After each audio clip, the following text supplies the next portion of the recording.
Hi! In today's video, we are going to learn about subject-verb agreement. This is a very useful topic for Ielts, not only for Ielts, but generally, if you are interested to learn grammar and if you wish to get a high score for grammatical range and accuracy, this is the video for you.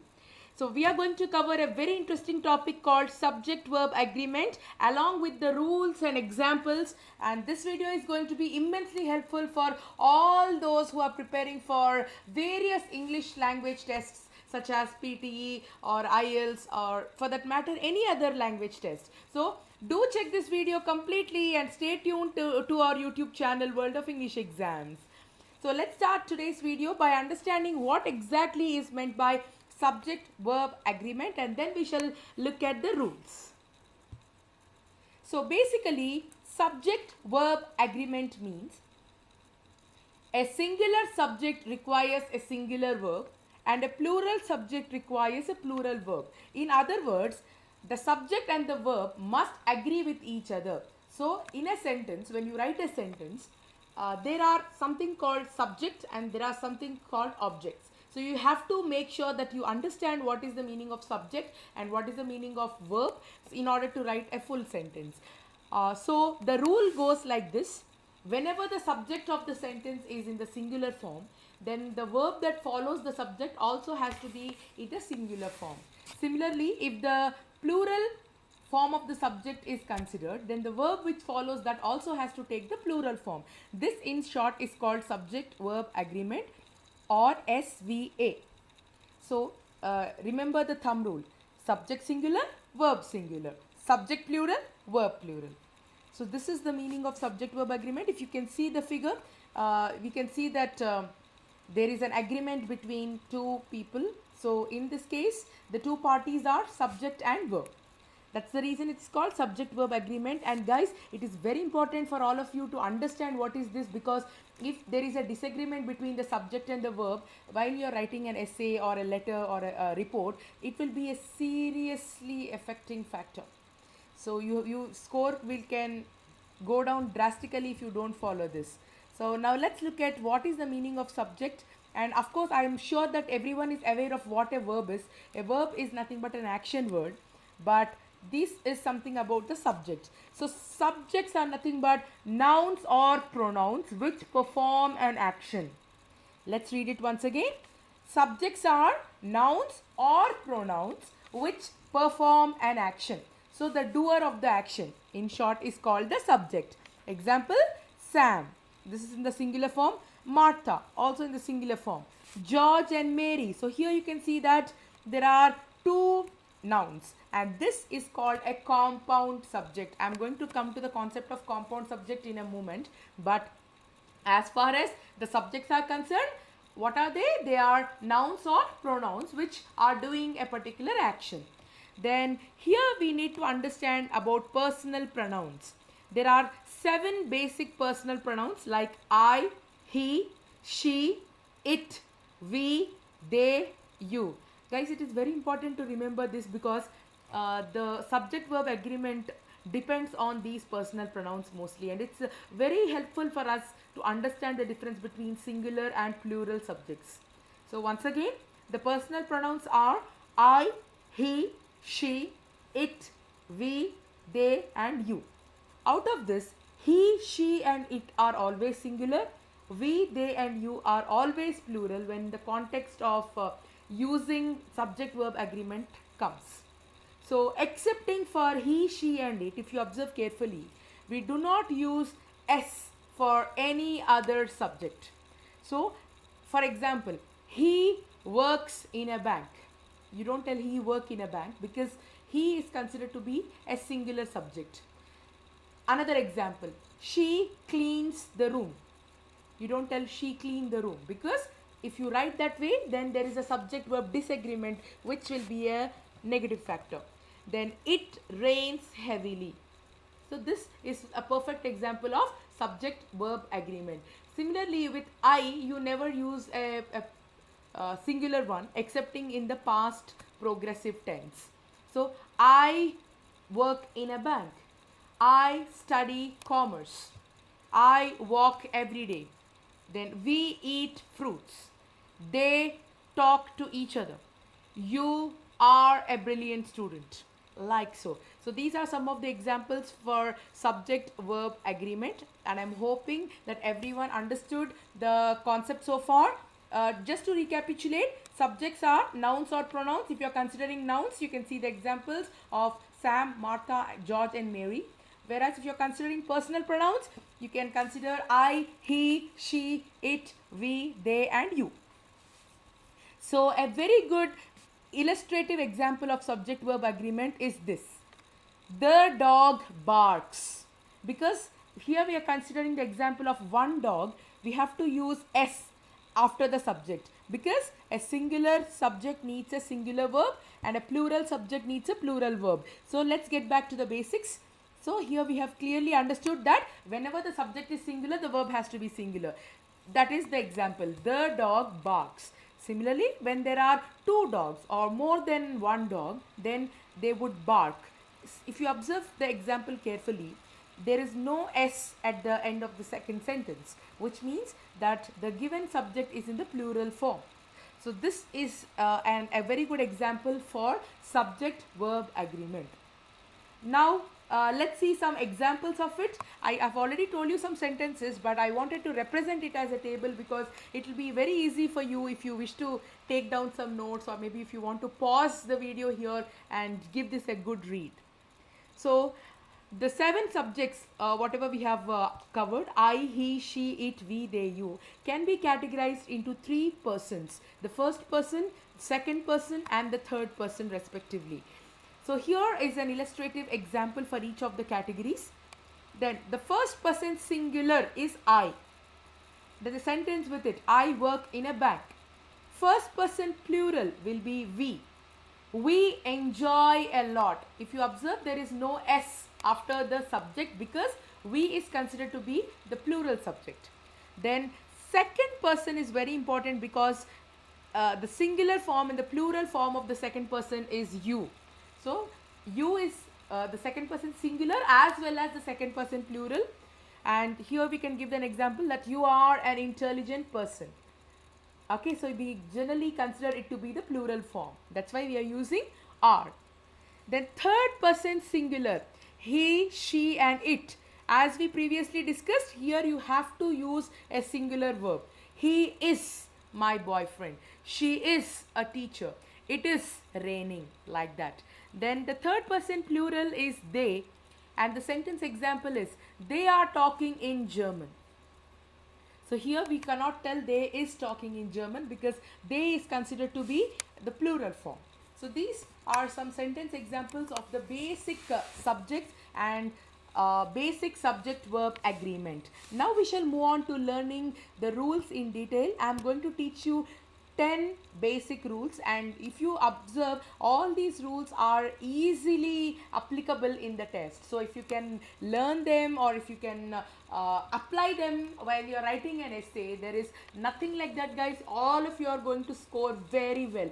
But care should be taken that after the essay is written, you have to go back and check for the accuracy of grammar. That's the reason we have a band descriptor called grammatical range and accuracy. So in order to satisfy this criterion, it is very important for all of you to learn basic grammar concepts such as subject verb agreement.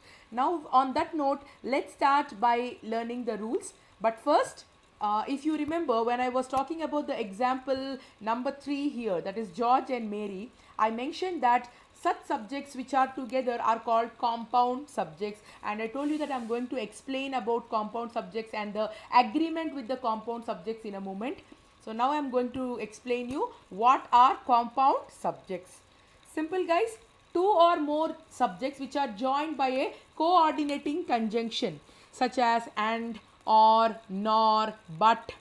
All these are coordinating conjunctions, and these subjects which are joined by such coordinating conjunctions are known as compound subjects. We have already made a video on how to make compound sentences. There you can refer to coordinating conjunctions. It is there on our YouTube channel, World of English Exams, and I am giving the link in the description box below. So if you are interested, please do check that as well, so that you will get a clear idea of how to form a good sentence.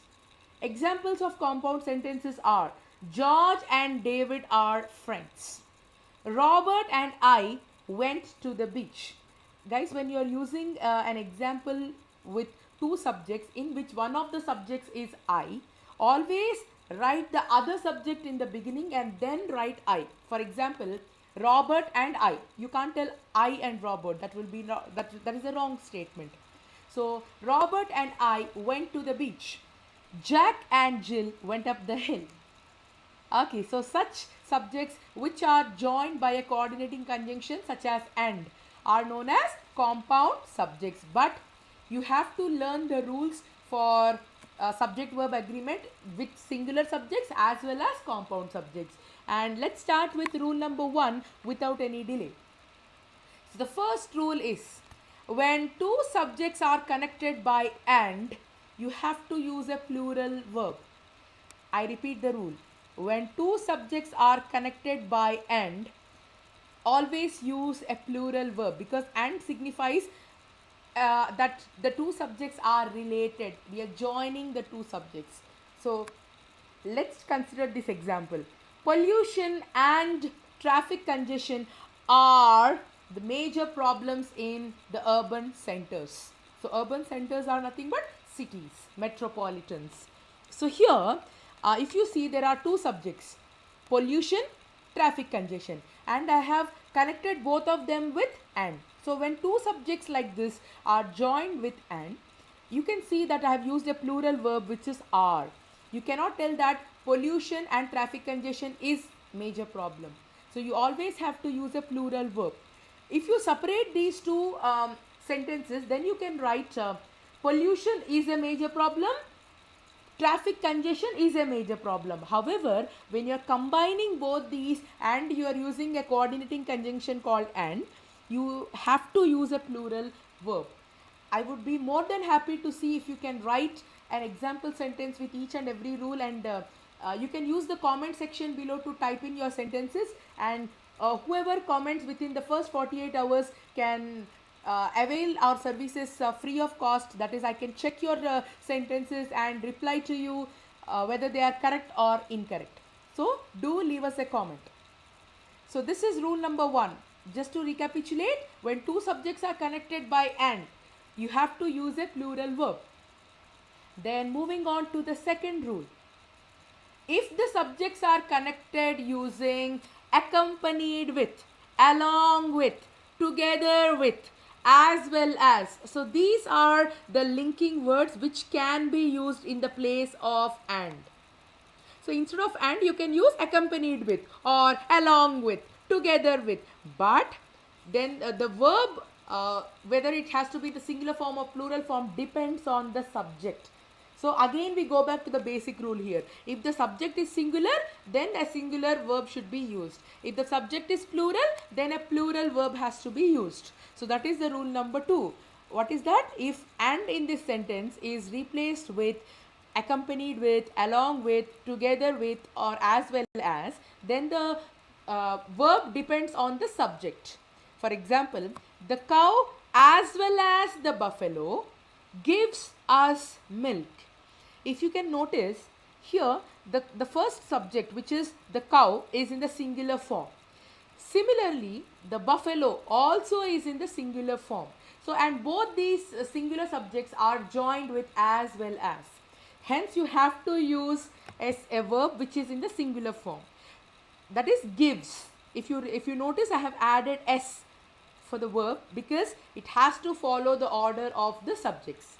Now, if I modify the sentence into a plural one and if I change it to cows as well as buffaloes, then I have to use give. Cows as well as buffaloes give us milk.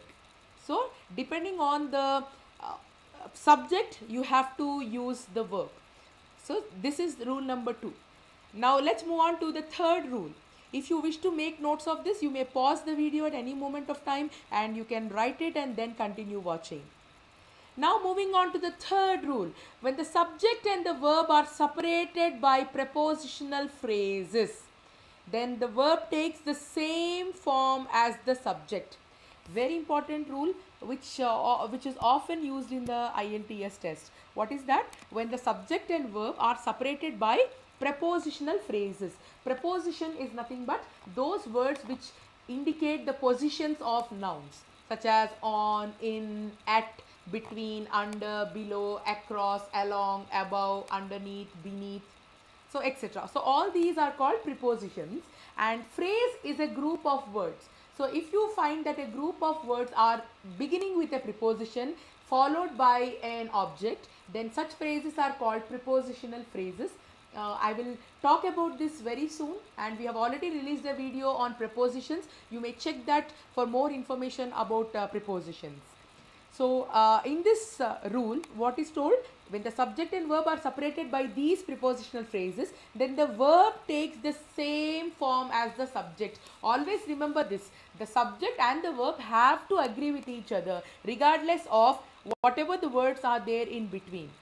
For example, the ripe flesh of the mango is soft and juicy. Here, flesh is considered to be the subject, and here of the mango. So this is a prepositional phrase because of is a preposition. Next to that is an object, which is mango. Such phrases are called prepositional phrases. Now you should not bother about these prepositional phrases because the verb will carry the same form as the subject. In this case, the flesh is in the singular form, and hence you have to use the verb also in the singular form, that is. So this is the third rule. What is that? If the subject and verb are separated by a prepositional phrase, then the verb takes the same form as the subject. Now let's move on to the fourth rule, which is very important guys, because the most frequently we encounter such subjects, and it is very important for you to understand this because I have noticed many test takers making a mistake in this. So let's see what that is. Indefinite pronouns, when used as subjects, should be followed by singular verbs. Guys, if you can see the illustration towards the extreme right, I have given 4 different sets of words. All these words are called indefinite pronouns because they are not referring to a particular definite person. It can refer to anybody and everybody. That's why you have to use a singular verb. All these are singulars. For example, you tell everything is fine. So it is wrong if you tell the sentence as everything are fine, because everything is considered to be singular. Hence, whenever you use indefinite pronouns like these, it has to be followed by a singular verb only. Similarly, I have given 2 more examples. Someone is waiting for you. So the same thing, if you are using the past tense to tell, you have to use someone was waving at you or someone was waiting for you. Then everybody wants to lead a happy life. So you cannot tell that everybody wants to lead. Everybody wants to lead a happy life. Now these indefinite pronouns are very important because they are excellent when you are writing the essay, because you are referring to the situation with a great detail. That's the reason indefinite pronouns play a very important role, not just in the writing test but also in the speaking test. And for people who are losing their marks in reading because of misinterpretation of singular and plural, may also follow this concept as the basic rule, and you can see a noticeable improvement in your marks. So what are the indefinite pronouns? They are classified into 4 categories: some, everybody, every, no and any. Under this we can write examples like somebody, someone, something. Everybody, everyone, everything. Nobody, nothing, no one. Anyone, anybody, anything. So such categories of pronouns are referred to as indefinite pronouns. And remember, whenever you have indefinite pronouns as a subjects, then you have to use a singular verb beside them. That is the rule number 4. Now let's move on to the 5th golden rule of subject verb agreement. Collective nouns. So collective nouns are a group of similar nouns.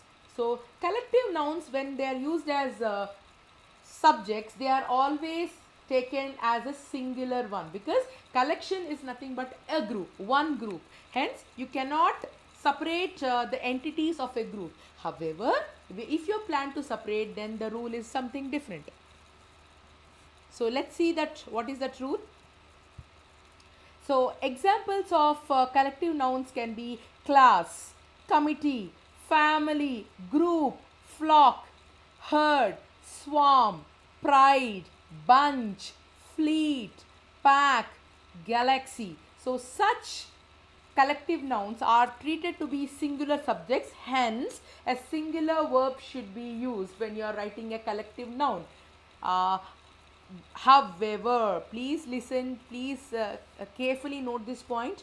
If the individuals in the group are represented in a sentence, then a plural verb has to be used. Now, example of the first condition is, my family loves me. So here family is considered to be one unit, one collective noun. Hence, it has to be followed by a verb which is in the singular form. My family loves me. Now let's look at a condition where the members of a particular group are separated. So the example is like this. The team plays well. Here team is considered to be one collective noun. Hence we have to use plays. However, if I separate the team into its members, then the members of the team play well. You should not tell that the members of the team plays well. And guys, if you notice here, in the second sentence, the members of the team, it means that the individual participants in the team. So that's why you have to use the verb in accordance with singular or plural. And here in the second sentence, of the team is a prepositional phrase. Have you noticed that? I told you when we were discussing about the example of third rule, that when the subject and the verb are separated by a prepositional phrase, you have to use the verb in accordance with the subject. So the same rule applies here. The members of the team. So this is a prepositional phrase that has no relation with the subject verb agreement in this case. So members is a plural word, hence play should be used. So now moving on to the next rule. I hope you are clear with the rules so far and you're writing wonderful sentences by using these rules. Now let's move on to the sixth rule.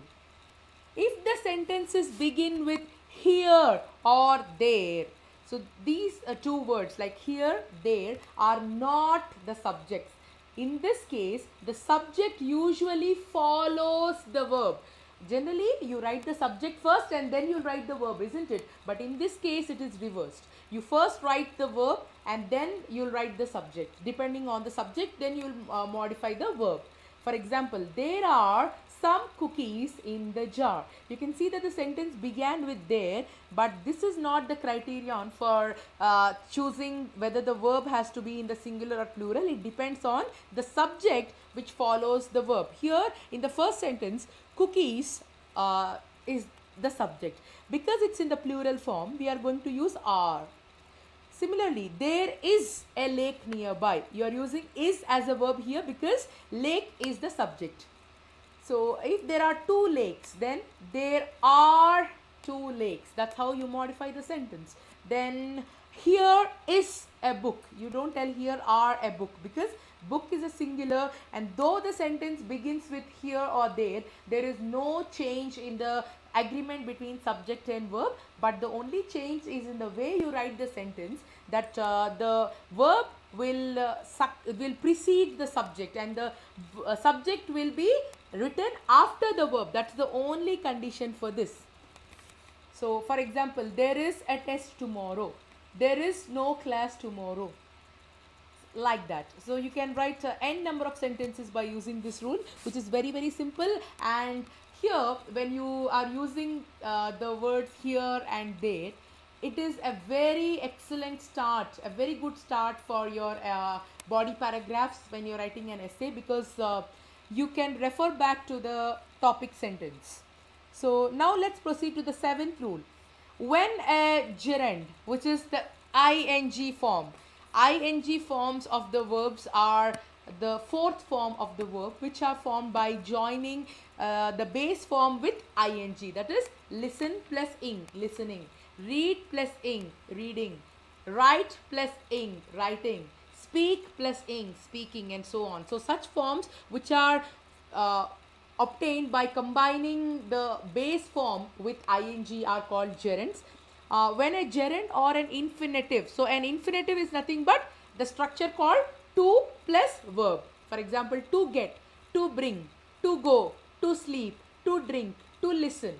So such structures are called infinitives. When a gerund or an infinitive is used as a subject, then singular verb has to be used.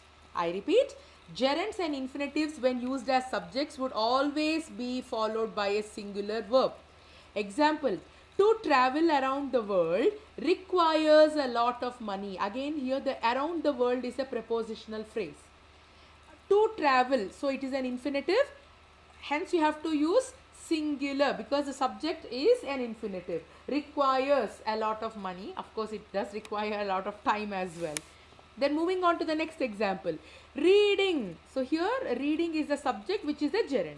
So reading is a good hobby. You don't tell reading are a good hobby because the rule says that whenever the sentence begins with an infinitive or a gerund, you have to use a singular verb after this subject. So this is the 7th rule. Moving on to the 8th one. If two or more singular subjects are connected by or. So the rule is you need to have two subjects which are in the singular form and they have to be connected with or. Then because or suggests a choice. So either of them, you can't take both of them, either that or this. Hence the verb also has to be in the singular form here because when we use or as a connector, as a coordinating conjunction, you're in fact asking the person to make a choice, to decide. So here the pen or the pencil is used to write. The pen or the pencil. So in this case, this sentence shows that the subjects are joined by or, which indicates that there is a choice. You have to pick either of them. And you can see that is used as the verb because or is the connector. And also both the subjects are in the singular form. So let's move on to the 9th rule. So the 9th rule says, although some nouns end with an S, a singular verb should be used. So generally we have a notion that words which end with S are generally considered to be plural nouns, but not always. There are certain nouns which end with an S, but still they are considered to be a singular. Something like mathematics, economics, civics, etc. So here mathematics is my favorite subject. You don't tell that mathematics are my favorite subject because it is considered to be singular. So for such singular subjects, even though they end with an S, you have to use a singular verb only. So that is the rule number 9. Now let's learn the last rule, rule number 10. Some nouns are always plural. So unlike the 9th rule wherein all the nouns are singular even though they have an S in the end, this rule is quite contrast to that wherein some nouns are always plural. So when the verb is plural, the subject is plural, then the verb also has to be plural. So example, scissors are hand operated shearing tools. Here scissors, this is always a plural noun. So you have to use are. Similarly, you can take the example of pants, trousers, spectacles. So all these nouns are always in the plural form and hence have to be followed by a plural verb only. So whenever you write. So guys, this is the concept of subject verb agreement in detail. We have covered the basic of what is meant by subject verb agreement. Then we proceeded to learning about what is the meaning of subjects, and we saw a good sentence of what subject verb agreement means with some examples. And then we learnt about compound subjects which are joined by coordinating conjunctions, and then we started following all the rules. So I hope today's session was helpful. If you found this video useful, please like it, share it with your friends. We may never know who will need this concept. So sharing is caring. And last but not least, don't forget to subscribe to our YouTube channel World of English Exams. And in the next video, we are going to practice subject verb agreement by taking an example essay, and I'm going to show you with that sample essay of how you can follow subject verb agreement. So till I see you with the next informative video, happy preparation guys.